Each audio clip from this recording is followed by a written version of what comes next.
There seems to be a lot of confusion over public land in the West, especially the role of the federal government. A look at the history of these lands provides us with some much-needed clarity. At the beginning of Thomas Jefferson's presidency, in 1801, the United States looked like this. Over the course of the following century, the federal government acquired large landholdings to the west of the young nation through a series of conflicts and negotiated transactions. In 1803, the federal government completed the Louisiana Purchase from France, virtually doubling the size of the territory held by the United States. 15 years later, the Treaty of 1818 established the 49th parallel as the U.S. and British Canadian boundary from Lake Superior to the Rocky Mountains. Over the course of the following year, several additional territories were acquired from the Spanish government. In 1846, the Oregon Treaty completed the U.S.-Canadian boundary from the Rocky Mountains to the Pacific Ocean.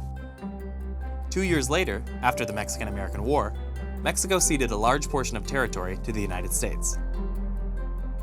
While the annexation of Texas in 1845 did not immediately result in the growth of the public domain, in 1850 the state ceded claims to portions of land to the federal government in return for bonds to clear the crippling debt Texas incurred during its brief existence as a republic.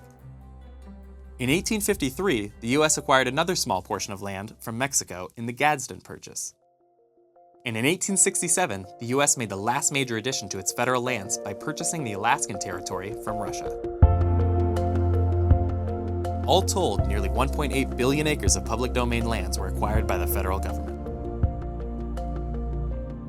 At the time of each land acquisition we covered, the federal government, as the states didn't yet exist, naturally gained ownership over the new territory, with the noted exception of Texas, which, as we mentioned, maintained its modern-day holdings by exchanging a considerable portion of land claims to the federal government in return for debt relief.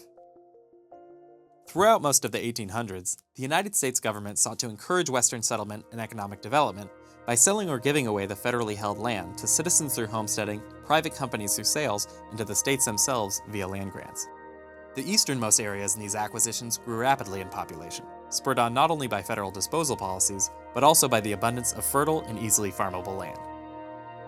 Federal territories in the West, however, remained only partially settled, due in part to the dry climate and rough and hard-scrabble nature of the terrain. As a result, when new states were created in the region, large portions of the land were simply unclaimed and remained under federal ownership.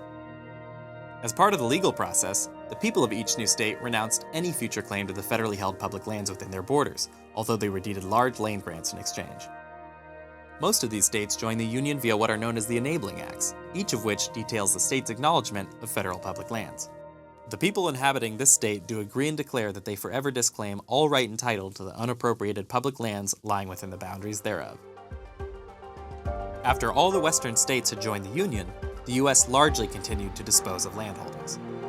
By the end of the 1800s and early 1900s, the period of aggressive land disposal policies designed to encourage westward expansion had come to a close. Focus was then shifted toward the retention of lands remaining in the public domain. This history of federal land, from territorial acquisitions and land disposal policies to the eventual retention of remaining land, set the table for the uniquely large amount of federal land in the West today. So, that's it. Just a straightforward history of our nation and the remarkable public lands that belong to us all.